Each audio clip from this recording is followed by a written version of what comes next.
Hey, what's going on, folks? Mr. Brunsvold here. I'm going to show you how you can use this tool to make a picture. Um, what you're going to be doing in this is using regular polygons. So not all of these are regular polygons. All of these 6 up on top here are, although there's certain ones that you don't want to use, specifically the pentagon and the heptagon right here. You don't want to use those two, but you can use the orange one, the blue one, the pink one, or the purple one. And these all have the same number, or the same side length. We call that 12 feet. And they just have different number of vertices and different interior angles and central angles. Okay, and then if you read the instructions for the project, it also says that you can use a decagon. So what you want to do for that one is select regular here. Then you're going to increase this until it's got 10 sides. So that's this one right here. 1, 2, 3, 4, 5, 6, 7, 8, 9, 10 sides. So that's your decagon. And then the dodecagon, which is going to have 12 sides. So that's this one right here, I believe. 1, 2, 3, 4, 5, 6, 7, 8, 9, 10, 11, 12. Okay, and then what you're going to do is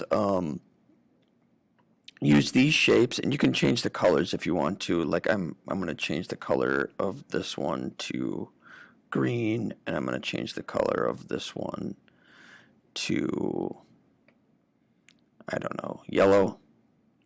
Okay, and then what you're going to do is you're going to use these shapes to try to make a picture. So you've got to use at least 3 shapes in your picture.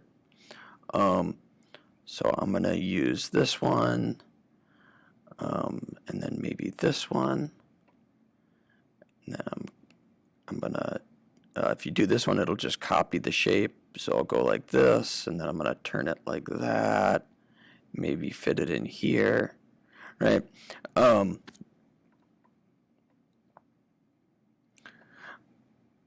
Right, and so the point is you've got to make shapes that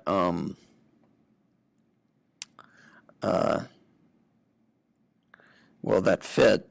So maybe I didn't use the best. Make the best choice in shapes here. Maybe I wanted to use this one instead. Let's try that. Right, maybe I'll put little squares on here all the way around. Oh, that doesn't quite fit. There we go.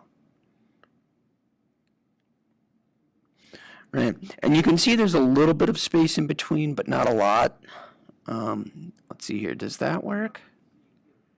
Or is that going to be too tight? Right, so that one doesn't quite work there. So what you want to do is play around with the shapes and make some sort of tiled design. And so you can see if you go to the stained glass project and then you look at the example right here, you can see an example of one that works. So this person made a little sun with their example.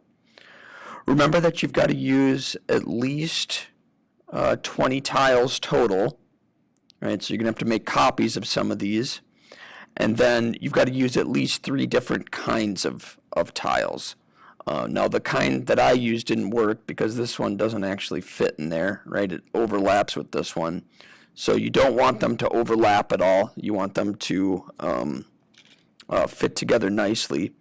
But try to find tiles that fit together, and then that's what you're going to do, is try to create a design with that. And then later you're going to do some calculations with your tiles to figure out how much it would cost to make a stained glass window mosaic like that. And so I'll talk about that in the next video.